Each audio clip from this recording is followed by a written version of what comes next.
the Olympic lifts are extremely technical. You guys have probably all practiced Olympic lifts as part of being S&C coaches. Who here would say their Olympic lifts are perfect? If you do something perfect, will your athletes always water it down to a point where it's nearly unacceptable? Yes. So that's one argument as well. Another argument is, if they're so technical, why dedicate all of that time to becoming technically proficient at the lifts? That's time you can become technically proficient at things that are a lot more applicable to being a rugby player. You know, worry about the things that are most underpinning performance. So I've used hang power variations, but even then you get guys that just can't do it. One of my best athletes can't do a hang power clean, but he's faster than everyone else. And it's still like jump variations, right? Not to blow our own trumpet, but we've got the fastest 10 and 40 in the squad at Wasps, and we've got the fastest 40 metre in England 18s. These boys have never done Olympic lifts. So Charlie Francis athletes never used Olympic lifts. Ben Johnson just did medicine ball throws and jumps. If it's good enough for him, it's good enough for me. And it's easier. You can teach a trap bar jump in 30 seconds. You guys and I have been learning Olympic lifts for years, and I still can't do it perfectly.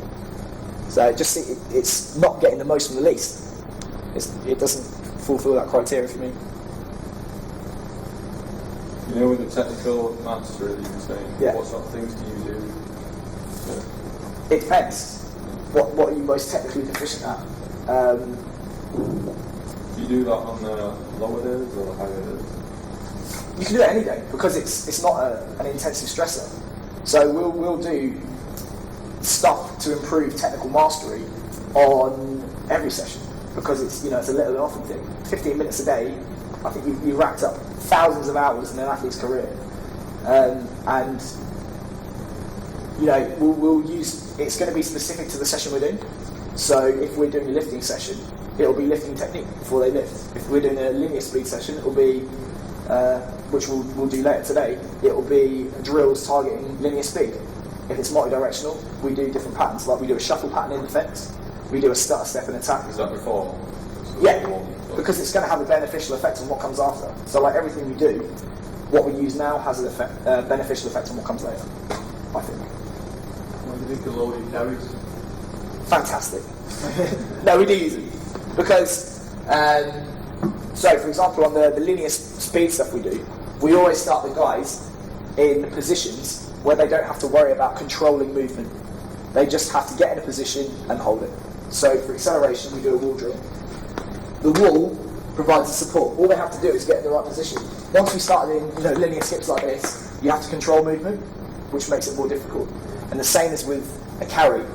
A single-arm farmer's walk is just a moving side plank because you're preventing movement in the frontal plane whilst moving. So it's a natural progression, I think. And the deck supports that. You talked about shoulder stabilisation. Yeah. What's something with that during tennis, people do it on tennis, there's some big issues in impingement and postural problems. What sort of stuff do you do? Some of the stuff I've stolen, all of this is stolen, but some of the stuff I've stolen on the shoulders from Eric Cressy. Have you read his stuff? Yeah. So it's not necessarily how much force you can produce that stabilises the rotator cuff, but it's when you apply that force. So you have to look at structure first, so tissue quality, length, posture, to make sure the structure's sound, and then you have to make sure that you can produce the adequate force. So that may be where external rotator stuff comes in, scapular retraction and depression. But then it's all about training the central nervous system to apply the force at the right time. So our end progression is rhythmic stabilisation, and it will become more complex as we go along. So it might be that they're in a quadruped position, supporting a med ball. They're going to pack their shoulder, and then someone's going to disrupt them at low level to stabilise. The end we do stuff like a crazy bar press. So we'll loop bands over a bar, hook up kettlebells, and then they'll have to press that whilst stabilising. Because by definition it's an unstable load, because you can't predict how the bands are going to react. So that's completely unpredictable movement. They have to stabilise. Stuff like that. Beyond that, we don't really have to worry about it, I don't think. But obviously it's going to vary. You talk about obviously the mobility and stability. Mobility first, obviously. Yes, yeah, absolutely. Yeah. Because things like wall slides and like that. I would class that more as an activation for lower trap. So mobility is going to be, can you produce enough internal, external rotation, extension, flexion, extension, stuff like that. Once you've got that, then activation is going to help you control that movement via stability, which is, that's the scapular depressor exercise for me. Weather? On the FMS system, you see lots of you guys in terms of scores getting low on the overhead squat. The FMS, I know, my understanding of the FMS, I'm still getting through movement by Gray Cook, but my understanding is that that is like a global indicator of mobility and stability. There are lots of reasons why you can balls up a deep squat. There's only one reason you can balls up the shoulder mobility, it's because you don't have enough mobility. So if the hierarchy of how they address the tests is that they'll typically address mobility first. So the first thing they do is try and improve shoulder mobility, because if you do that, you've automatically improved your overhead squat. Then they'll do hip mobility, and then they'll move more towards, mobility to stability, simple to complex. It's exactly the same progression. So we'll see guys that are no good at the deep squat, but it's not just because they're bad at squatting. Like one of our fly halves kicks for hours on end, so he's got a massive anterior tilt, which means he's got poor thoracic extension, so he can't actually get his hands over his head. Try and get your hands over your head doing that, and then extend through your C-spine, and you see the difference.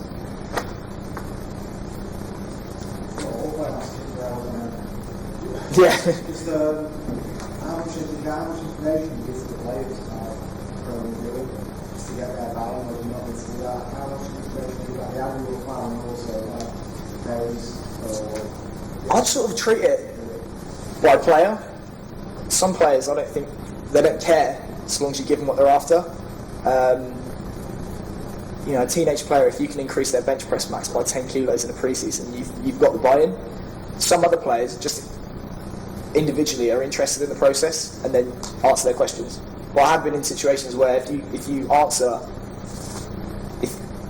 are able to answer questions concisely, you do get that buy-in. Whereas some coaches will just be because I say so. They don't like it.